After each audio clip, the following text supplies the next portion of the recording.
6 days ago, I issued a challenge to anyone who said the Pettersson play is never called a penalty. I wanted some examples of similar incidents, and nobody could find any. The name that came up the most was Nick Kronwall, who retired in 2019.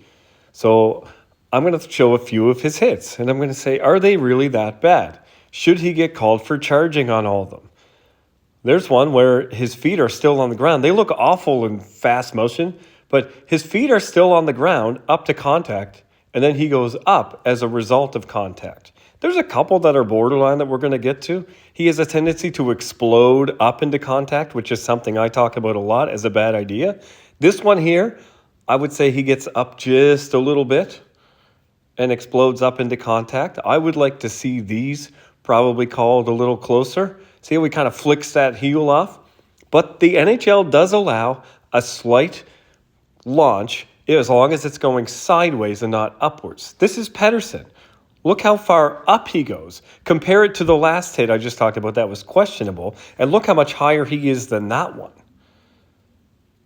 Here's another one here in fast motion. It looks violent, but his feet are pretty well on the ice there. He picks up that 1 foot a little bit just to steer himself, but there's nothing that has him projecting into the hit. He's staying on the ice. Look again, foot planted. That back foot is fully planted. He's going sideways into his opponent. He's coming up after contact, which makes it look ridiculously violent. Here he comes again, planted. He lifts his upper body a little bit, but his feet are solidly on the ground. Solidly on the ground. And he's going into that contact, and he goes up and over after the fact. Again, look at Pettersson. Look at the difference. His feet are so high up in the air. He's not planting. He's not bracing. He is jumping. And I know some people are arguing he's just jumping straight up, but you can't do that. And some people are going to say his right foot was barely off the ground because they see that part. They don't see the part here where contact actually happens, where his right foot is way up. There's no doubt about it. Look at these other Kronwall hits. His feet are down on the ground. He goes up sometimes into contact, but not nearly as high as that. Not nearly as high as that. Here's some other reverse hits. I've been told reverse hits, players do this all the time for reverse hits. I'm not cherry picking them. I just picked random ones.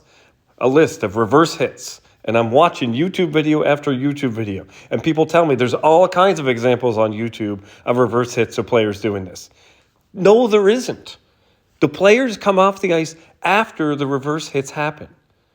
There's no such thing to me as a reverse hit anyway. It's just a hit. So I look at this like, if that player had turned around and faced the opponent and hit them the same way, would I think it's a penalty?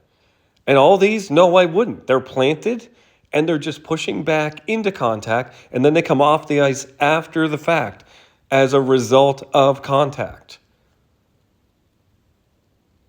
If they would have turned around and jumped at them, it would be a penalty. So if they use their back and jump with their back, it would be a penalty. Those players have their feet on the ice.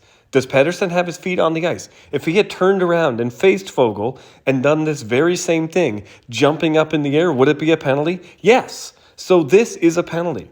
And there's no comparables out there that people can show me that look anything like this. No one has been able to find me a comparable play to this. It does not happen all the time. Therefore, that's why it's not called all the time, because it never happens. The only other name that's come up is Peter Forsberg, who played half a season in 06-07 and then played another 28 games over the next 4 or 5 years and retired in 2011. I didn't even bother looking at any of his hits because if that's how far back you have to go, then I think that proves my point.